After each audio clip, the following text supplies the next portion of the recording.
January 3rd, 1945. A frozen field outside the village of Houffalize, Belgium. Private First Class Edwin Marsh lay face down in the snow, his heart pounding so loud he was certain the German soldiers 20 feet away could hear it. There were over 200 of them, a full company of Wehrmacht infantry resting along the road eating their rations, talking and laughing as if they were not standing in the middle of the bloodiest battle of the Western Front.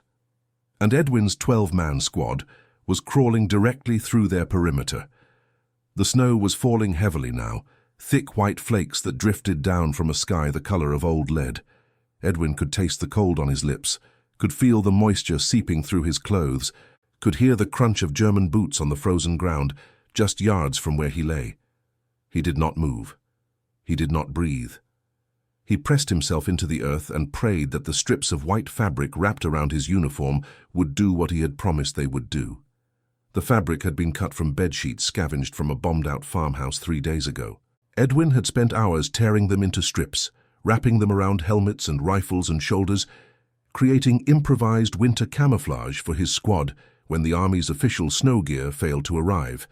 His sergeant had called it toilet paper. The other men had laughed. They had said Edwin was wasting time, that the Germans would spot them regardless of what they wore.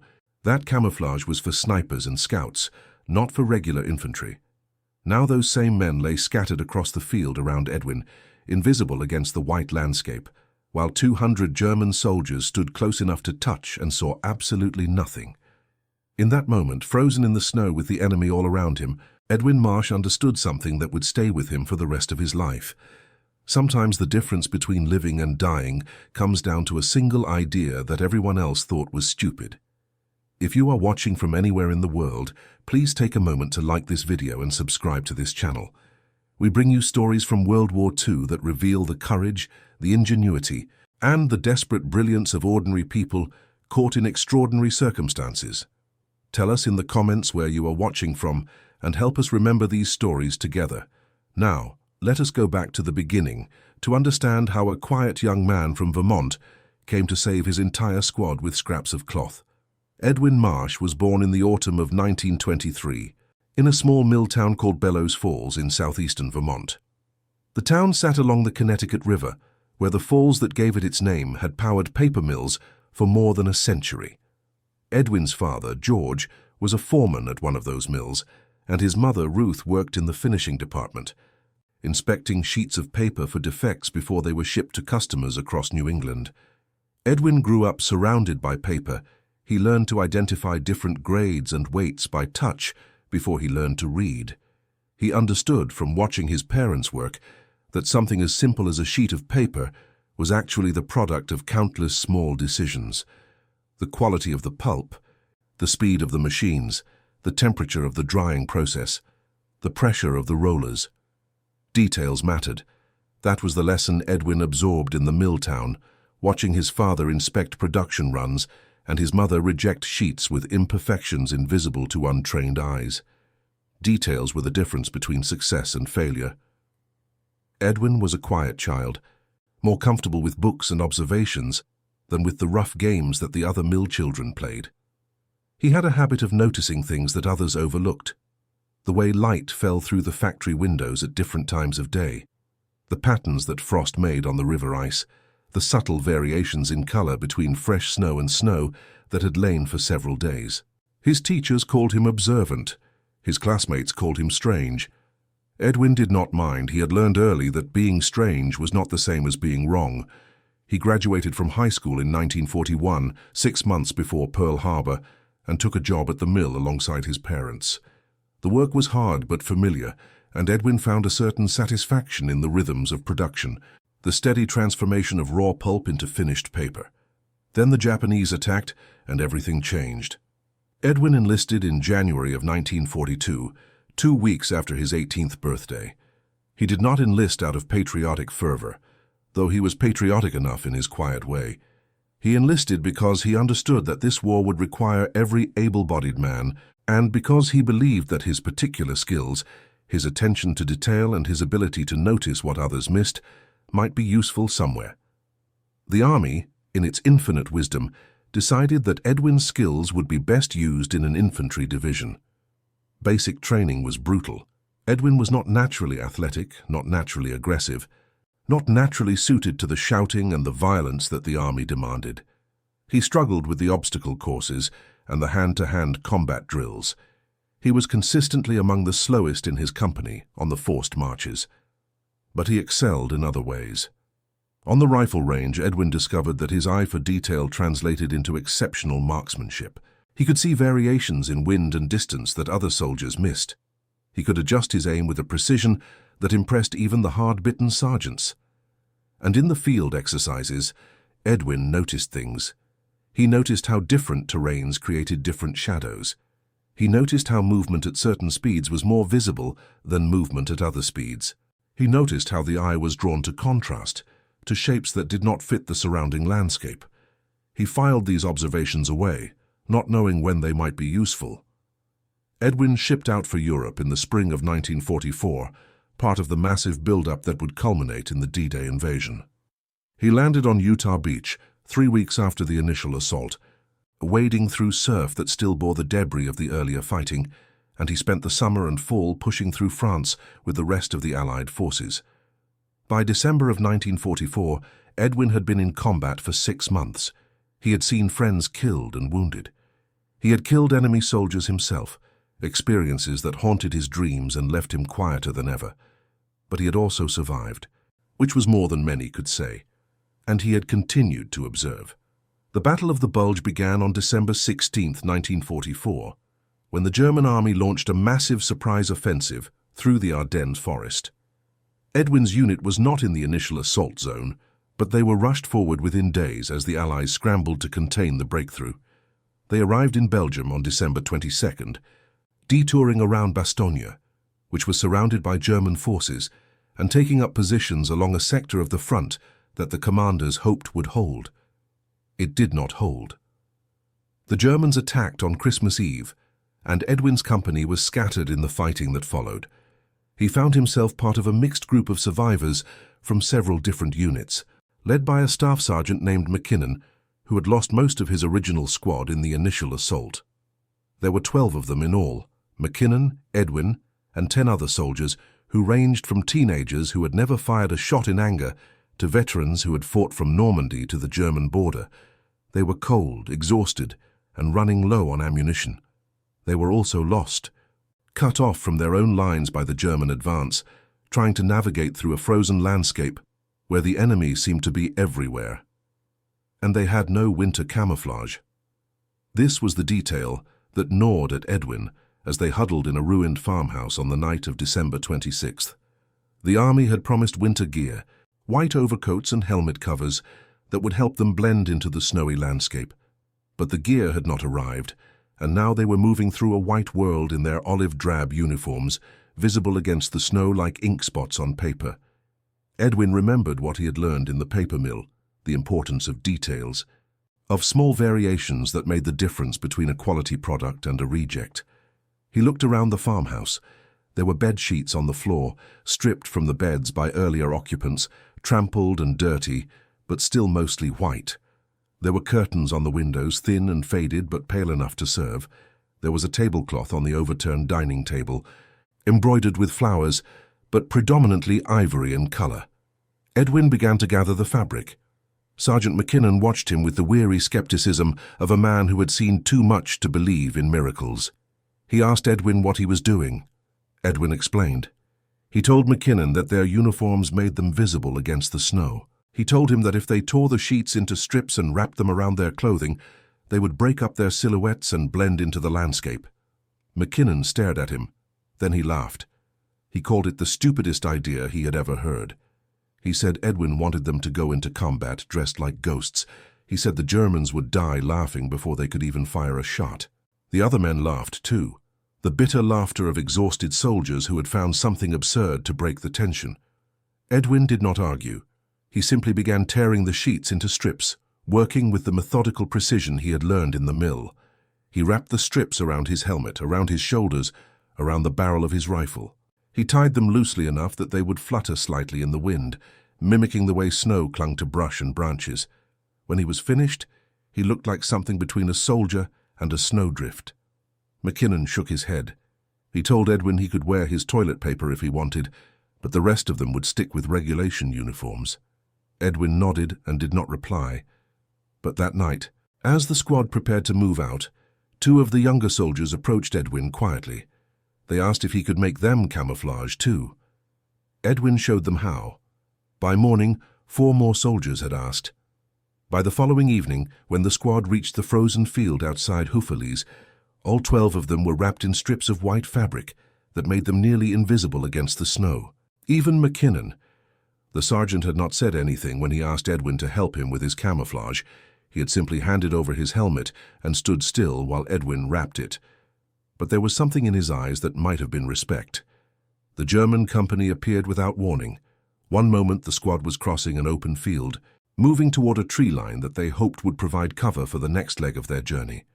The next moment, figures emerged from the mist ahead of them.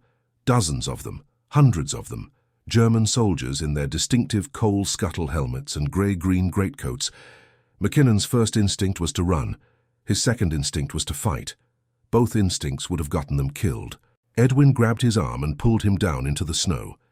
The sergeant started to protest, started to say something about not just lying there waiting to die, but Edwin clamped a hand over his mouth and shook his head. The rest of the squad had dropped as well, following Edwin's lead. They lay scattered across the field like fallen branches, their white-wrapped forms almost invisible against the snow.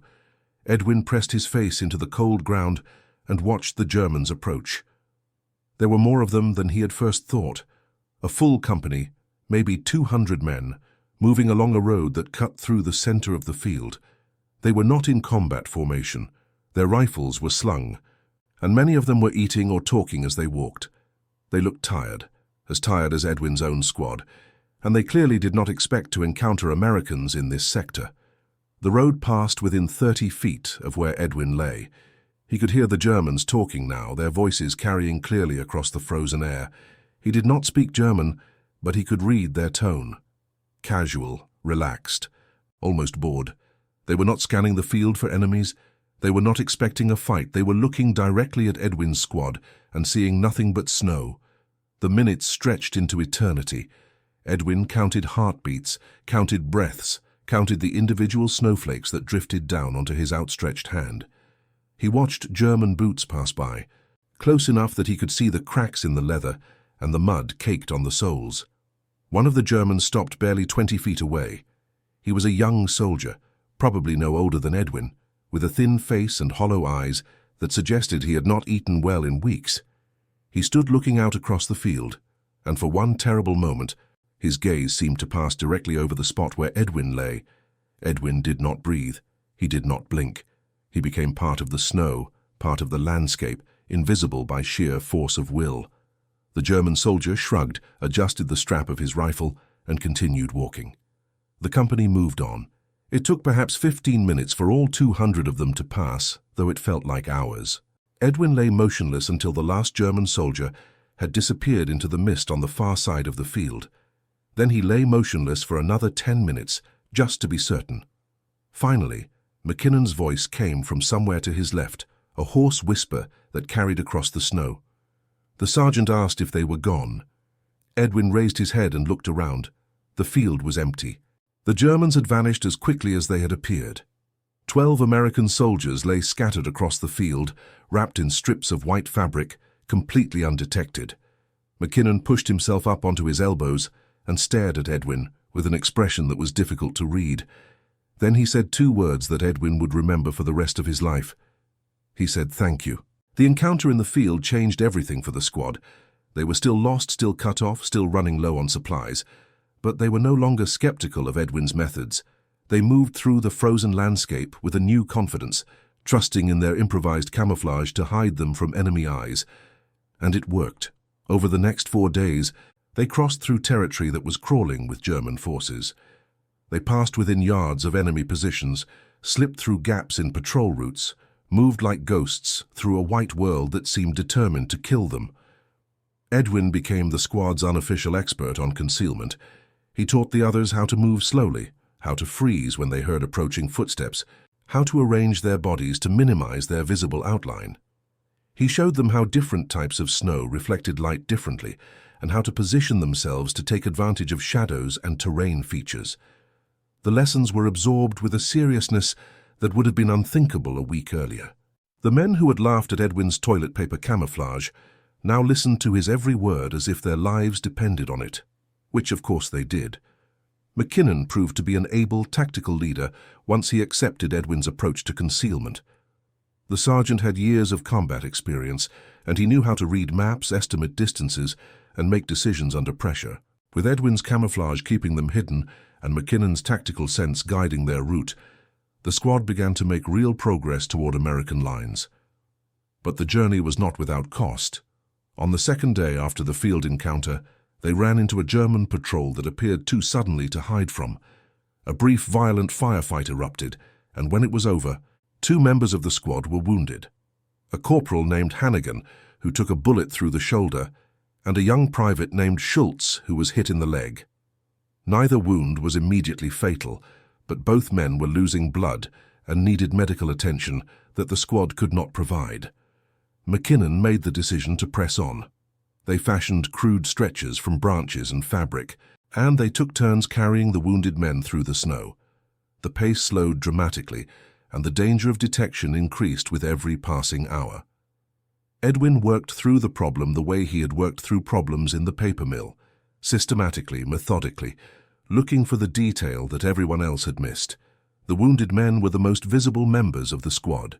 Their blood had stained the white camouflage, creating dark spots that stood out against the snow. Their stretchers were dark wood that caught the eye. Their movements were irregular, jerking and swaying as the carriers struggled through the drifts. Edwin found more fabric, torn from the lining of his own coat, and used it to cover the bloodstains. He showed the carriers how to move with a smoother rhythm, how to keep the stretchers low and steady. He packed snow around the wooden frames to break up their outlines. Small adjustments, details, the difference between being seen and being invisible. On the third day, they reached a river that marked the rough boundary between German and American positions. The water was mostly frozen, but there were patches of open current where the ice was thin or absent. Crossing would be treacherous. Mackinnon scouted the riverbank, looking for a place where the ice was thick enough to support their weight. Edwin looked for something else. He noticed that the snow on the American side of the river was disturbed in a particular pattern, boot prints, partially filled in by fresh snowfall, but still visible to someone who knew what to look for. American boots with their distinctive tread pattern. He pointed them out to Mackinnon. The sergeant looked at the prints, then looked at Edwin with an expression that mixed gratitude with something like wonder. Edwin had found their way home. The American outpost was a collection of foxholes and hastily constructed bunkers on a low ridge overlooking the river. The soldiers manning it were as exhausted and cold as Edwin's squad, but they were alive, and they were on the right side of the lines. The reunion was chaotic. Mackinnon identified the squad and explained their situation to the outpost commander, a lieutenant who seemed barely old enough to shave. Hannigan and Schultz were rushed to a medical station further back from the front. The rest of the squad was given hot food and a place to sleep, luxuries that seemed almost impossibly decadent after 4 days in the frozen wilderness. But before he could rest, Edwin was summoned to the command post. The lieutenant wanted to know how 12 men had crossed through German-held territory without being detected. He wanted to know about the camouflage, about the techniques Edwin had developed, about everything the squad had learned during their journey. Edwin explained. He talked about the bedsheets and the strips of fabric. He talked about movement patterns and shadow positions. He talked about the field outside Houffalize, about lying in the snow while 200 German soldiers walked past without seeing them. The lieutenant listened with growing interest. When Edwin was finished, the lieutenant told him to wait. Then he picked up a field telephone and made a call. An hour later, a captain arrived at the outpost. The captain was from Division Intelligence, and he had questions, lots of questions. Edwin answered them all. The captain took notes. He examined Edwin's camouflage, running the fabric strips through his fingers, asking about the specific techniques used to attach them. He asked about the visual properties of different materials, about how light and shadow affected concealment, about the psychology of observation, and why the Germans had failed to spot the squad. Edwin answered as best he could, drawing on his years of observation and his months of combat experience. He talked about details, about the small variations that made the difference between visibility and invisibility. He talked about the paper mill, about his father inspecting production runs, and his mother rejecting sheets with imperfections. The captain nodded slowly. He told Edwin that the army had been struggling with winter camouflage for months.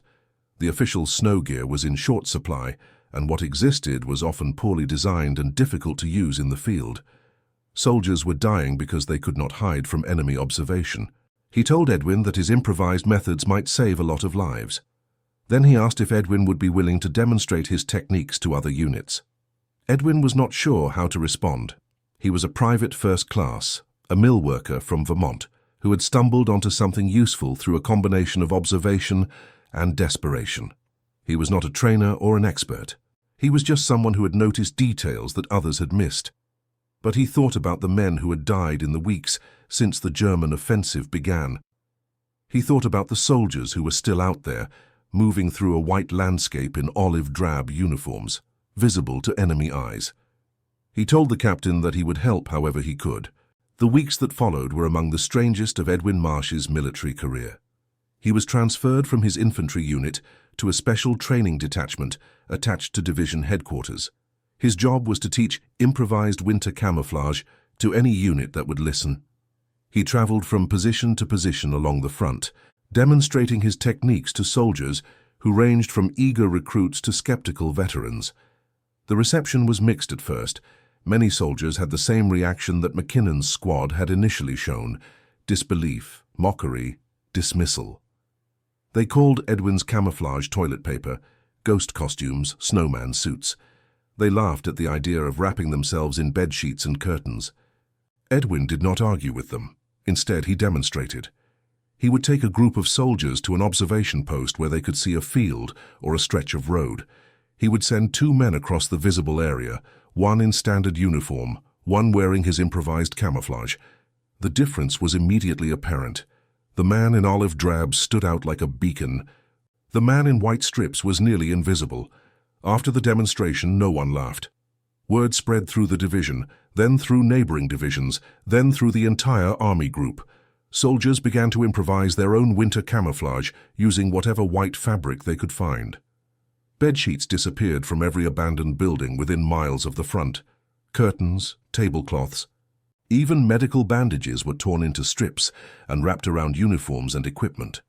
The Army's official camouflage gear eventually arrived, but by then, Edwin's methods had become standard practice. The official equipment was based partly on his techniques, designed with input from the intelligence officers who had interviewed him. Edwin himself received a Bronze Star for his actions during the journey from Houffalize. The citation mentioned his exceptional initiative and resourcefulness in developing improvised camouflage techniques that directly contributed to the survival of his unit and the success of subsequent operations. He also received a promotion to corporal, which came with a small increase in pay and a slightly larger target for German snipers. McKinnon wrote Edwin a letter after the sergeant was transferred to a different unit. The letter was short and characteristically gruff, but it contained one sentence that Edwin kept folded in his pocket for the rest of the war. The sergeant wrote that he had been wrong about the toilet paper, and that he was glad Edwin had not listened to him. The war in Europe ended on May 8, 1945. Edwin had survived the final push into Germany, had seen the concentration camps and the devastation that the Nazi regime had wrought, had watched the enemy that had seemed so invincible just months before crumble into surrender and chaos. He came home to Vermont in the autumn of 1945, thinner and quieter than he had been when he left, carrying experiences that he would never fully be able to share with those who had not been there. His parents met him at the train station in Bellows Falls. His father shook his hand with the formal gravity that New England men of his generation used to express emotions they could not put into words. His mother held him for a long time and did not say anything at all. Edwin went back to work at the paper mill. He married a local girl named Helen in 1947, and they had 2 sons and a daughter together. He rose through the ranks at the mill, eventually becoming a quality control supervisor, a job that suited his attention to detail and his methodical approach to problem solving. He rarely talked about the war, but sometimes on winter nights when the snow was falling heavily and the world outside the window was white and silent, Edwin would tell his children stories. He told them about the frozen fields of Belgium, about the sergeant who had laughed at his ideas and then thanked him for saving his life, about the morning when 12 American soldiers crawled through 200 German troops without being seen. He told them about the importance of details, of noticing the small things that others overlooked, of having the courage to try something different even when everyone around you said it was stupid. He told them that sometimes the difference between success and failure, between life and death, came down to a single observation that no one else had made. And he told them about the bedsheets. Edwin's children grew up, had children of their own, and passed the stories on. The tale of the toilet paper camouflage became a family legend, told at Thanksgiving dinners and Christmas gatherings, embellished and refined with each retelling. In 1984, a military historian researching winter warfare techniques during World War II came across a reference to Edwin Marsh in the archives. He tracked Edwin down, now a retired mill worker living in the same house where he had been born, and asked if he would be willing to share his experiences. Edwin agreed. The interview lasted for 2 days. Edwin showed the historian photographs and documents he had kept from the war. He demonstrated his camouflage techniques, wrapping strips of white fabric around a mannequin he had set up in his garage. He drew diagrams of the field outside Houffalize, marking the positions of the German soldiers and the route his squad had taken. The historian published his findings in a book about improvised tactics in the European theatre. One chapter was devoted to Edwin Marsh and his contributions to winter camouflage. Edwin received a copy of the book in the mail and read the chapter about himself with a mixture of pride and embarrassment. Helen sat beside him as he read, and when he finished, she asked him what he thought. Edwin was quiet for a long moment. Then he told her that it made everything sound more heroic than it had felt at the time. He told her that in the moment, lying in the snow with 200 Germans walking past, he had just been scared and cold and desperate to survive. He told her that the camouflage had been a practical solution to a practical problem, nothing more. He had seen something that others had missed, and he had acted on it. That was all. Helen took his hand. She told him that was exactly what made it heroic. In 1995, 50 years after the war ended, Edwin received an unexpected visitor. A man named Karl Brenner arrived at his door one summer afternoon. Brenner was German in his 70s, and he had traveled from Munich to Vermont specifically to meet Edwin Marsh. Brenner explained that he had been a soldier in the Wehrmacht during the war. He had fought in the Ardennes, and he had been part of the company that walked past Edwin's squad on that frozen field outside Houffalize. Edwin invited him inside. They sat in Edwin's living room. Two old men who had once been young soldiers on opposite sides of a war, and they talked for hours. Brenner told Edwin that he remembered that day clearly. He remembered the march through the snow, the exhaustion, the hunger that gnawed at his stomach. He remembered looking out across the field and seeing nothing but white emptiness. He told Edwin that he had learned about the American squad years later, when the military historian's book was translated into German. He had read the chapter about Edwin Marsh, and he had realized with a shock that he had walked within feet of enemy soldiers without knowing they were there. He told Edwin that the realization had haunted him ever since. Edwin asked him why. Brenner was quiet for a long moment. Then he explained. He said that for 50 years he had believed that he and his comrades had been vigilant that day, that they had done everything right, that their survival was due to their own skill and discipline. Learning that a dozen American soldiers had been lying in the snow the entire time, invisible because of strips of bedsheet, had shattered that belief. He said it had made him understand how random survival in war truly was, how the difference between living and dying often came down to factors that no one could control or predict. He said he had come to Vermont to shake the hand of the man who had outwitted him, who had proven that even the most watchful soldier could be fooled by someone who understood the nature of concealment. Edwin shook his hand. Then he did something that surprised both of them. He apologized. He told Brenner that he had spent 50 years thinking of the Germans on that field as the enemy, as abstractions, as figures in a story. He had never thought of them as individual men with their own fears and hungers and exhaustion. He told Brenner that he was glad neither of them had been forced to kill the other that day. Brenner nodded. He said that he was glad too. The two men corresponded for several years after that meeting. They exchanged photographs and Christmas cards and occasional letters about their families and their health. They never became close friends exactly, but they shared a bond that few people could understand. The bond of two men who had passed through the same moment of history without ever knowing it. Brenner died in 2001. Edwin received a letter from his daughter informing him of the death and thanking him for the friendship he had shown her father. Edwin kept that letter in the same box where he kept his war medals and his Bronze Star citation. 2 years later, Edwin followed his old enemy into whatever came next. Edwin Marsh died in 2003 at the age of 79. His funeral was held in the same church where he had been baptized and married, and the pews were filled with family members, former co-workers, and a handful of veterans who had served with him during the war. His oldest son delivered the eulogy. He talked about his father's quiet courage, his attention to detail, his stubborn insistence on doing things the right way even when others disagreed. And he told the story of the toilet paper camouflage. The congregation listened in silence as the son described the frozen field, the 200 German soldiers, the 12 Americans lying invisible in the snow. He described his father's refusal to accept mockery as a reason to abandon a good idea. He described the lives that had been saved because one quiet man from Vermont had noticed something that everyone else had missed. When the eulogy was finished, the congregation filed out into a January afternoon where snow was falling softly from a gray sky. Several of the attendees remarked that it was fitting weather for Edwin Marsh's funeral. White snow covering everything, making the familiar landscape look strange and new, the kind of snow that could hide a man if he knew how to use it. Today, in the archives of the National World War II Museum, there is a file devoted to improvised camouflage techniques during the Battle of the Bulge. Among the documents is a photograph of Edwin Marsh, taken in January of 1945, showing a young soldier wrapped in strips of white fabric that look almost like bandages. The photograph is labeled simply, PFC Edwin Marsh demonstrating improvised winter camouflage, Belgium 1945.